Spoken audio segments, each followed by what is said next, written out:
हालांकि पीयूष चावला ये नहीं जानता था कि जनार्दन कोहली की साकिनाका टाउनशिप में रुकने की असली वजह क्या है। जो इंसान सुबह से शाम कोर्ट केसेस देखता है, उसके बाद में बार काउंसिल देखता है, वो पूरे 2 दिन के लिए अपना सारा काम छोड़कर साकिनाका टाउनशिप में ऐसे ही कैसे रुक सकता है। Of course Janardan Kohli beautiful scenery, मोती झील, लजीज खाना और किसी वेकेशन के लिए यहाँ नहीं रुक रहे थे।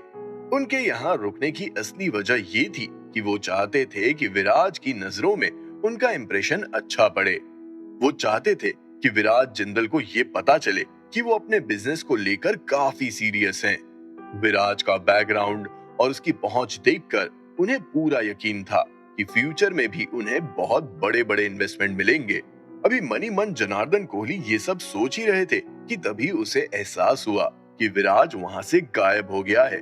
ये लड़का, मनी मन ये सोचते हुए जनार्दन कोहली ने अपनी नजर इधर उधर दौड़ाई, लेकिन उन्हें विराज जिंदल का कोई नामो निशान नहीं दिखा।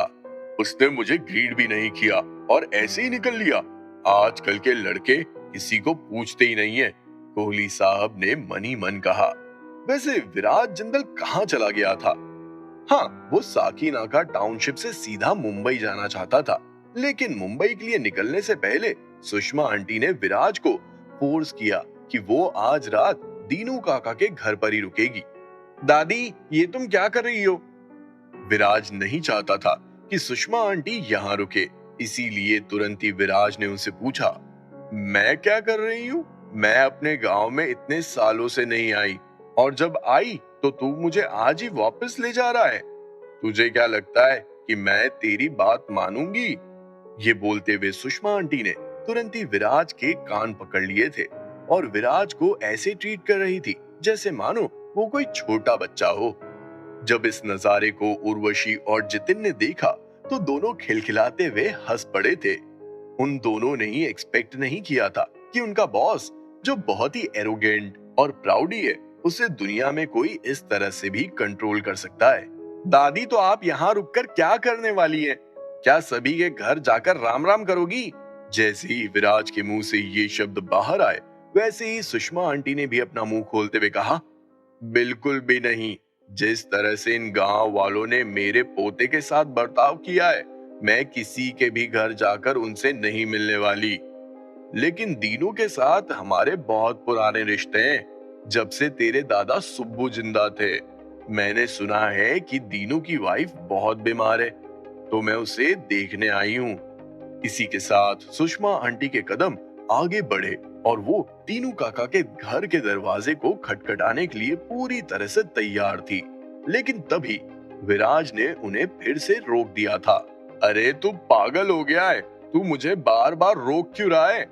गुस्से में गदराते हुए सुषमा आंटी ने विराज से कहा, दादी, हम कल यहाँ फिर से आ रहे हैं ना, तो आप तब अच्छे से उनसे मिल लेना। हम एक पेशेंट से मिल रहे हैं और हमारे हाथ में कुछ भी नहीं है। खाली हाथ किसी से भी मिलना क्या अच्छा लगेगा क्या? बात तो समझो, हम कल उनके लिए कुछ फ्रूट्स और जूसेस लेकर आएंगे और तब आप आराम से उनसे मिलना। विराज के मुंह से निकले शब्दों को सुनकर सुषमा आंटी के चेहरे पर मुस्कान आ गई थी। तुरंत ही सुषमा आंटी का हाथ विराज के सर पर गया और उसके सर को थपथपाते हुए बोली, अच्छा लगा मुझे जानकर कि तू बहुत ही ज्यादा कंसिडरेट है, लेकिन वो सब करने की कोई जरूरत नहीं है। No formality. दीनू के परिवार से हमारे बहुत अच्छे रिश्ते हैं। तेरी काकी कुछ भी नहीं बोलेगी। सुषमा आंटी के इस तरह का बर्ताव देखकर विराज समझ गया था कि अब वो उन्हें रोक नहीं सकता है। लेकिन अंदर ही अंदर विराज बिल्कुल भी खुश नहीं था। विराज सुषमा आंटी को अंदर जाने से इसलिए रोक रहा था क्योंकि उसे पता था कि दीनू काका की बीवी यानी उसकी काकी अब पहले जैसी नहीं रही है। उसे डर था कि सुषमा आंटी शायद बदली हुई काकी को एक्सेप्ट नहीं करेगी, या फिर वो काकी कुछ ऐसा कर देगी जिससे सुषमा आंटी को अच्छा नहीं लगेगा। ओ गॉड, दादी आराम से, मेरा सर फूट गया। सुषमा आंटी ने विराज का बिल्कुल भी इंतजार नहीं किया और दीनू काका के घर का मेन दरवाजा खोलते हुए अंदर बढ़ गई थी। सुषमा आंटी को संभालने के चक्कर में विराज को ध्यान ही नहीं रहा कि ऊपर छोटी दीवार है। विराज का सर उस दीवार से जा भिड़ा था, लेकिन सुषमा आंटी तब भी नहीं रुकी। उनके कदम दीनू काका के घर के कोर्टयार्ड की तरफ बढ़ चुके थे और जैसे तैसे विराज भी अपने आप को संभालते हुए उनके पीछे जा पहुंचा था। दीनू की बीवी, ओ दीनू की बीवी! कोर्टयार्ड में खड़े होकर सुषमा आंटी जोर जोर से चिल्लाने लगी थी। हालांकि जैसे ही सुषमा आंटी के मुंह से ये शब्द बाहर आए, उन्होंने देखा कि कोट पहने एक औरत कमरे से बाहर निकल आई है। वो औरत दीनू काका की बीवी थी। उसे देखकर तुरंत ही सुषमा आंटी ने मुस्कुराते हुए कहा, अच्छा हुआ दीनू की बीवी, तुम बाहर आ गई, वरना मुझे ही कमरे के अंदर आना पड़ता। कब से तुम्हें आवाज लगा रही थी। हालांकि सुषमा आंटी तब सबसे ज्यादा क्यूरियस हो गई जब उन्होंने देखा कि दीनू काका की बीवी के चेहरे पर खुशी के कोई एक्सप्रेशन नहीं थे। इतने सालों के बाद वो दोनों एक दूसरे से मिल रहे थे, लेकिन दीनू काका की बीवी सीधे चेहरे के साथ बस सुषमा आंटी को घूरे जा रही थी। जब विराज ने दीनू काका की बीवी के वो एक्सप्रेशंस देखे, तो तुरंत ही विराज सुषमा आंटी के सामने जाकर खड़ा हो गया था और उसने उनका रास्ता रोक दिया था। विराज ने ऐसा इसलिए किया क्योंकि वो दीनू काका की बीवी का दूसरा रूप पहले ही देख चुका था और उसे चिंता थी कि कहीं दीनू काका की बीवी सुषमा आंटी को नुकसान ना पहुंचा दे। अरे तू बार बार मुझे रोक क्यों रहा है? मुझे दीनू की बीवी से बात तो करने दे। जैसे ही सुषमा आंटी ने देखा कि विराज फिर से उनके सामने आकर खड़ा हो गया है, तो तुरंत ही उन्होंने धक्का देते हुए विराज को अपने सामने से हटाने की कोशिश की।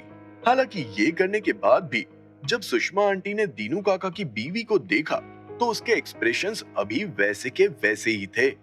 सीधे चेहरे के साथ वो सुषमा आंटी को ऐसे घूर रही थी जैसे मानो सुषमा आंटी ने उनसे ढेर सारा कर्जा लिया हो और समय पर चुकाया ना हो।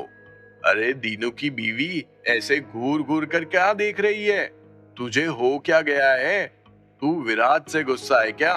सुषमा आंटी को दीनू काका की बीवी का बर्ताव बहुत अजीब लग रहा था और क्यूरियसली उन्होंने दीनू काका की बीवी से ये सवाल कर डाला था।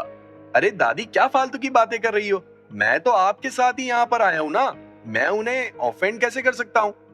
विराज के मुंह से निकले शब्दों को सुनकर तुरंत ही सुषमा आंटी ने एक नजर विराज पर डालते हुए कहा, तू चुप रह, तुझसे किसी ने कुछ पूछा? अगर तूने दीनू की बीवी को परेशान करने के बारे में सोचा भी ना, तो तू फिर देख मैं तेरी क्लास कैसे लेती हूँ। तुझे याद है कि बचपन में दीनू की बीवी ने तेरा कितना ध्यान रखा था। अब तू बड़ा हो गया है तो तुझे उसकी ये काइंडनेस भूलनी नहीं चाहिए। तुझे दीनू की बीवी के सारे एहसान चुकाने चाहिए। क्या तू समझ रहा है? दादी, मैं सब समझ रहा हूँ, तुरंत ही विराज ने सुषमा आंटी से कहा। हालांकि उसी समय दीनू काका की बीवी ने जोर से हंसते हुए कहा, मुझे कुछ भी चुकाने की कोई जरूरत नहीं है, जब तक तुम लोग अपना कमा कर अच्छे से खा रहे हो। लेकिन मेरे यहाँ खाने पीने और सोने के बारे में सोचना भी मत। बस तुम लोगों का मेरे ऊपर यही उपकार काफी होगा। जैसे ही दीनू काका की बीवी के मुंह से ये शब्द बाहर आए, वैसे ही सुषमा आंटी को दीनू काका की बीवी कुछ अजीब सी लगी। पहले तो ये औरत ऐसी नहीं थी, अचानक से इसे क्या हो गया? पहले तो ये आगे से घर बुलाती थी, रुकने को बोलती थी, आज तो अंदर ही नहीं बुला रही है, बल्कि बाहर से ही रवाना कर रही है। मन ही मन ये सोचते हुए सुषमा आंटी ने मुस्कुराते हुए दीनू काका की बीवी से कहा, परेशान मत हो दीनू की बीवी, हम यहाँ पर रुकने नहीं आए हैं, हम तो वापस मुंबई जा रहे हैं। लेकिन सच कहूँ तो मुझे शहर में रहना बिल्कुल भी पसंद नहीं है। वहाँ कोई किसी को जानता तक नहीं है। मुझे तो मेरे गांव में ही रहना पसंद है, अपनों के बीच। ये बोलते हुए सुषमा आंटी अपने ही अलग ख्यालों में खो सी गई थी। लेकिन दीनू काका की बीवी ने सुषमा आंटी के ख्यालों को तबाह कर डाला था। सुषमा आंटी के मुंह से निकले शब्दों को सुनकर तुरंत ही दीनू काका की बीवी ने अपने दांत पसीजते हुए कहा, नहीं, बिल्कुल नहीं, तुम लोगों को शहर में ही रहना चाहिए। शहर में अमीर लोग हैं और वहाँ पर बहुत कचरा होता है। तुम लोग आसानी से कचरा उठा सकते हो। इस गांव में तुम्हें अब उठाने के लिए ज्यादा कचरा नहीं मिलेगा। तुम लोग यहाँ भूखे मर जाओगे और तुम लोगों को यहाँ पूछने वाला कोई भी नहीं होगा। ऑब्वियसली दीनू काका की बीवी ने जो कुछ भी कहा उसमें नफरत भरी हुई थी। उनकी टोन भी बहुत वियर्ड थी। अपनी बात को बोलने के बाद वो सुषमा आंटी को इस तरह देख रही थी जैसे मानो उन्हें कुछ समझ में ही नहीं आ रहा था कि आखिर चल क्या रहा है। बस वो पागलों की तरह बातें किए जा रही थी। दीनू की बीवी एकदम सही कह रही है। मैं तो इस लड़के को कितनी बार बोलती हूँ कि मेरे लिए एक अच्छी सी बहू लेकर आ, लेकिन इस लड़के को शादी करने की बिल्कुल भी जल्दी नहीं है। बड़ी मुश्किल से मैंने एक लड़की ढूंढी थी, लेकिन वो भी भाग गई। ये बोलने के बाद सुषमा आंटी ने नोटिस किया कि दीनू काका की बीवी का चेहरा बिगड़ता जा रहा है, जैसे मानो उन्हें सुषमा आंटी की बातों में कोई इंटरेस्ट ही ना हो। तुरंत ही सुषमा आंटी ने दीनू काका की बीवी से पूछा, आखिर तुझे हो क्या गया है दीनू की बीवी? तू इतने गुस्से में क्यों है? दीनू काका की बीवी ने सुषमा आंटी के मुंह से निकले उस आखिरी सवाल को पूरी तरह से नजरअंदाज किया और अपनी ही दुनिया में खोते हुए बोली, बस हो गया तुम लोगों का। अब अगर तुम लोगों को कोई काम नहीं है तो यहाँ से चले जाओ। मेरी तबीयत ठीक नहीं है तो मैं ज्यादा समय तक बाहर नहीं रह सकती। मैं तुम लोगों को अकम्पनी नहीं कर सकती हूँ। इससे पहले कि विराज या सुषमा आंटी दीनू काका की बीवी की बात सुनकर अपना कोई रिएक्शन देते, दीनू काका की बीवी पीछे मुड़ी और अपने कमरे की तरफ बढ़ने लगी थी। अभी दीनू काका की बीवी ने अपने 2 ही कदम बढ़ाए थे कि तभी उन्होंने पीछे मुड़कर विराज को देखते हुए कहा, विराज तुम अभी भी जवान हो, काफी पैसा कमा सकते हो, एक अच्छा सा घर खरीद लो। तुम तो कचरे में भी रह लोगे, लेकिन सुषमा बहुत बूढ़ी है उन सब के लिए। मैं दीनू काका की बीवी की बात सुनकर विराज उनसे बहुत कुछ बोलना चाहता था और उसने शुरुआत भी की, लेकिन सुषमा आंटी जो विराज के ठीक बाजू में थी, उन्होंने मुस्कुराते हुए विराज की बात को काट दिया और अपना मुंह खोलते हुए बोली, विराज देख तेरी काकी कितनी अच्छी बात कर रही है, चल जल्दी से उन्हें थैंक यू बोल। दादी, विराज को समझ नहीं आ रहा था कि आखिर सुषमा आंटी कर क्या रही थी। दीनू काका की बीवी ने तो क्लियरली बोल दिया था जो भी उन्हें कहना था, तो फिर सुषमा आंटी उन्हें इतना प्लीज करने की कोशिश क्यों कर रही थी? ऐसे इंसान को फ्लैटर करने से उन्हें क्या मिलने वाला था? विराज इसी सोच में खोया हुआ था। अरे तूने सुना नहीं मैंने जो कहा? चुप क्यों खड़ा है? चल जल्दी से काकी को थैंक यू बोल। धीमी आवाज में सुषमा आंटी ने विराज से कहा, थैंक यू। जैसे ही विराज के मुंह से ये शब्द बाहर आए, वैसे ही दीनू काका की बीवी ने विराज को नफरत भरी नजरों से देखते हुए कहा, मुझे किसी का भी जबरदस्ती वाला थैंक यू नहीं चाहिए। वो थैंक यू जो दिल से ना निकले उसका इस दुनिया में क्या ही मोल। अगर मेरे पास समय होता तो मैं भी कचरा उठाती और अच्छे से अपना इलाज करवाती, लेकिन ऐसे किसी के सामने हाथ जोड़कर नहीं आती। ये बोलने के बाद दीनू काका की बीवी पीछे मुड़ी और तुरंत ही अपने कमरे में चली गई थी। कमरे में जाते ही उन्होंने इतनी जोर से दरवाजा बंद किया जैसे मानो वो विराज और सुषमा आंटी के मुंह पर तमाचा जड़ रही हो।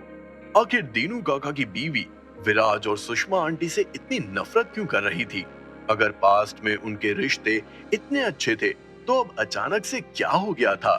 क्या ये सब उनकी बीमारी की वजह से था या फिर इसके पीछे भी कोई राज छुपा है? दीनू काका की बीवी की ऐसी हरकत देखकर विराज और सुषमा आंटी का क्या रिएक्शन होगा? क्या विराज दीनू काका की बीवी का अच्छा इलाज करवाएगा? जानने के लिए सुनिए cash on my mind only on pocket FM.